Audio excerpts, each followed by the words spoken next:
ঈদ আসলেই যেন প্রত্যেকটা মেয়েরই সংসারের কাজ দ্বিগুণ বেড়ে যায়।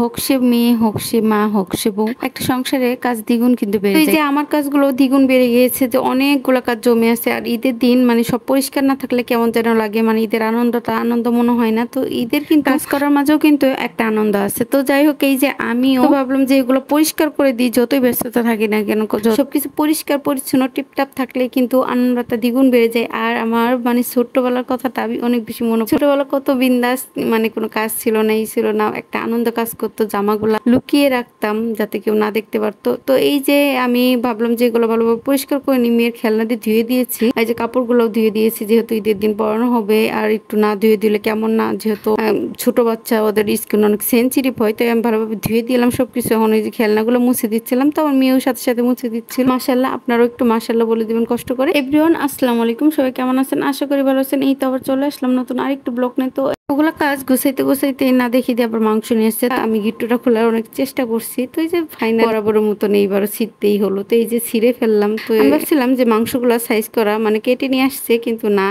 গরুটা মনে হয় মাত্রই নামাইছে, তো ওইখান থেকেই মাংসগুলা কিনে নিয়ে আসছে। তো যাই হোক, এই যে এখন মাংসগুলো মোটামুটি ভালোই দেখছিলাম আমি, বেশি বেশি দেয় আসলে কি কি দিল। তো আসলে খাওয়ার মতো হাড্ডি দেয় না, দিয়েছে সামান্য। আর মাংসটা মোটামুটি ভালোই মাশাআল্লাহ। তো যাই হোক, এই যে মাংসটাকে ভালোভাবে কেটে এখন এগুলোকে ভালোভাবে ধুয়ে নিব, অফিস করে কেটে নিব, যেহেতু অনেক ঝামেলা ভিডিও করা, কিন্তু অনেক ঝামেলা। অনেকেই ভাবে যে ভিডিও করতে আবার কি লাগে নাকি, আসলে একটু করে দেখেনতে এটা কতটা কষ্ট, প্যারা। একজন কন্টেন্ট ক্রিয়েটারই জানে যে এইটা করার কতটা প্যারা। তো যাই হোক, এই যে আমি মাংসগুলোকে ভালোভাবে ধুয়ে নিচ্ছি, ধুয়ে এগুলোকে এখন প্যাকেট করে রেখে দিব ফ্রিজে। শুরুতে একটা কথা বলে রাখি, ভিডিওটি যদি আপনাদের ভালো লাগে তো অবশ্যই লাইক কমেন্ট শেয়ার দিয়ে পাশে থাকবেন। আচ্ছা, আর আমার মতো কার কার মনে হলো যে এইবার রোজাটা একটু তাড়াতাড়ি চলে গেল? আমি তো বুঝতেই পারলাম না রোজা কিভাবে চলে গেল, নাকি শুধু আমার কাছে এমন মনে হচ্ছে? তো অবশ্যই আপনারা কমেন্টে একটু জানাবেন আমাকে। তো এই যে কথা বলতে বলতে আমার মাংসটা ধোয়া প্রায় কমপ্লিট। তো এগুলোকে আমি প্যাকেট করে এখন ফ্রিজে রেখে আবো। বটিটাও ধুয়ে নিলাম ভালোভাবে। ফুল ভিডিওটি না দেখে কেউ কমেন্ট করবে না। তো এই যে আমার মাংসটি